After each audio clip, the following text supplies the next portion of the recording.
que la vérité vous affranchit. Déjà, la vérité peut nous affranchir. Mais qu'est-ce qui peut nous affranchir? Est-il les Écritures ou quelque chose de plus important que les Écritures? Et pour cela, on va essayer de méditer la parole de Dieu. Et si vous voulez, je peux vous donner encore, toujours comme je dis assez souvent, je peux vous donner encore des preuves pour prouver que ce que je dis est toujours une pure vérité.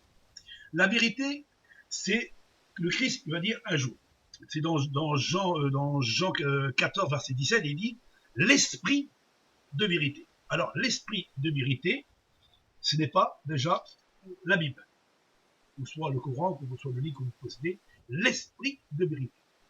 L'esprit de vérité, ça veut dire c'est celui qui reçoit dans son cœur, dans son âme, dans son esprit, qu'il est né de nouveau, et comme il est né de nouveau, nous sommes loin de Dieu, et nous avons reçu l'esprit de Dieu. C'est pour cela que Christ a dit l'esprit de vérité que le monde ne peut pas recevoir. Ça veut dire que c'est pas n'importe qui peut recevoir l'esprit de vérité.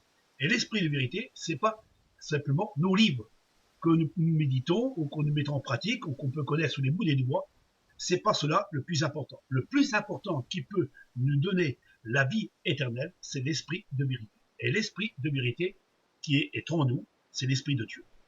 Et pour cela, alors on dit que on doit rendre témoignage de cette vérité. Rendre témoignage de la vérité, ça veut dire rendre témoignage que Dieu est unique et qu'il y a un seul Dieu, et celui-là, il faut l'adorer en esprit et en vérité. Il faut aussi se réjouir dans l'esprit de vérité. Ça veut dire, on ne peut pas se réjouir de ce qui est écrit, mais de se réjouir celui qui est vivant au siècle des siècles, de l'éternité, et qui n'a ni de commencement ni fin, ni omnipotent, omniscient, omniprésent, se réjouir dans la présence de la vérité qui est Dieu, parce que Dieu est vérité. Rien ne peut échapper à la vérité.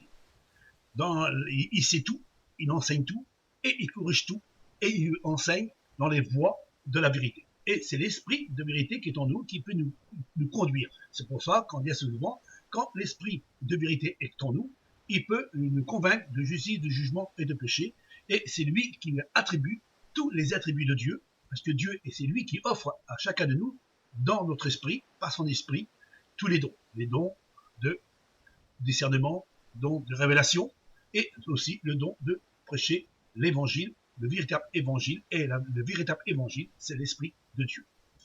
Ça, c'est important.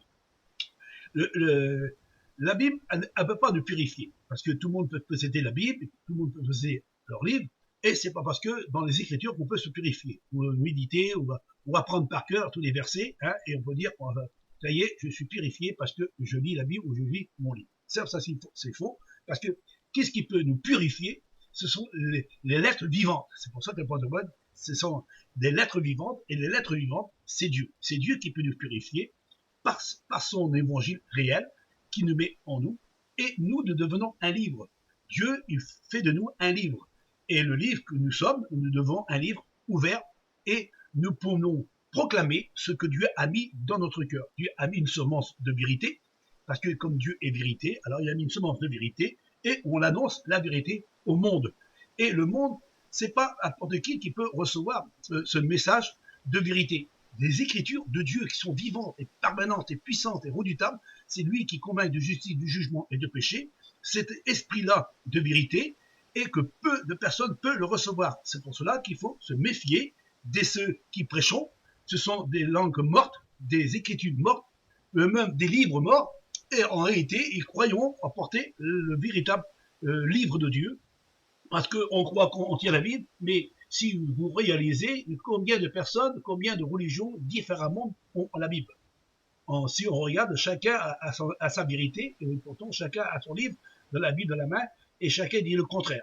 Comme on voit assez souvent, vous pouvez vous renseigner, vous pouvez regarder sur Internet, vous verrez que chacun, des prédicateurs, ou des pasteurs, ou des évangélistes, ou des baptistes, et des catholiques, ou quel que soit le type de la religion que les gens possèdent, ils sont toujours les uns contre les autres, et pourtant ils tenons la Bible de la main. Et ça, c'est pas l'esprit de vérité. Parce que ça, c'est des écritures qui ont simplement été données, mais le plus important, qui peut nous donner en réalité la vie éternelle et d'être enseigné, et pour enseigner, c'est l'esprit de vérité que le monde ne peut le recevoir. Parce que c'est pas n'importe qui peut le recevoir, c'est celui qui l'a reçu de Dieu. Alors c'est pour cela qu'il est important d'être purifié par la vérité, et la Bible ne peut pas nous purifier. La Bible, elle nous enseigne, on la lit, on la médite, c'est tout simplement. Hein. On cherche, parce que comme dans la Bible, elle a des contradictions, elle a des erreurs, et en plus, on ne peut pas savoir quel verset est bon, quel verset est-il de Dieu ou pas de Dieu. Hein, on médite, c'est pour ça que le Christ a dit, sondez les Écritures pour voir s'ils sont de Dieu. Il faut sonder les Écritures, mais l'esprit de vérité, on n'a pas besoin de le sonder, c'est lui qui vient à notre cœur, parce que nous sommes passant des ténèbres à la lumière, et du péché à la sainteté, et l'esprit de vérité, il nous enseigne, il nous corrige, il nous donne l'accès à connaître le sens réel de la vérité, et pour connaître le sens réel de la vérité, il faut avoir Dieu dans notre cœur. Et si nous avons Dieu dans notre cœur, Dieu nous enseigne, et comme il nous enseigne son enseignement, son véritable vérité, et cette vérité qu'il a mis dans notre cœur, nous la proclamons à vous, vous que vous cherchez la vérité, et c'est pour cela qu'il y aura peu de monde et peu d'hommes de Dieu qui vont annoncer la vérité. C'est pour cela que dit dans les derniers temps, tout le monde sera enseigné de la vérité, mais ça ne veut pas dire que tout le monde va recevoir l'esprit de vérité en eux. Ils auront peut-être beaucoup été enseignés par des écritures ou par des sons simplement qui ont été prêchés par des hommes, mais en réalité, ils n'auront pas reçu l'esprit de vérité qui est en eux, et de dire Amen, ainsi soit-il, parce que Dieu est vérité, et Dieu nous a donné l'enseignement de la vérité, et nous devons dire la vérité. Et nous devons suivre les voies de la vérité. Et les voies de la vérité, c'est pas la religion. La religion n'est pas la voie de Dieu, mais la voie de Dieu, c'est l'esprit de vérité. C'est lui qui nous conduit et qui nous dirige, qui nous enseigne, qui nous donne l'accès à connaître le sens réel de ses paroles. Et les paroles de Dieu ne sont pas des paroles simplement de mots d'hommes ou des enseignements humains ou des enseignements religieux, mais Dieu est esprit et Dieu nous a donné son esprit, et cet esprit que Dieu nous a mis dans notre cœur, nous devons le proclamer afin que les hommes puissent connaître le sens réel de la vérité. Et c'est pour cela que Jésus a dit, celui qui a l'esprit de Dieu a l'esprit de vérité, et celui qui a l'esprit de vérité connaît Dieu et il connaît son Père. Comme le Christ est venu nous enseigner par l'esprit de Dieu qui est en lui, il avait reçu l'esprit de vérité, il a reçu le véritable évangile, l'évangile vivant, c'est pas l'évangile écrit, c'est l'évangile vivant, et cet évangile est vivant, il l'a prononcé de sa bouche, c'est pour ça quand on prononce les mots réels de Dieu dans notre bouche, on peut faire des miracles, des prodiges, des choses extraordinaires, mais surtout le plus important, c'est de convertir les personnes dans l'esprit de Dieu, et non dans les Écritures, ou soit dans la religion, qui ne nous apporte à rien du tout. C'est pour cela que je vous apporte ce petit message, en espérant que Dieu vous bénisse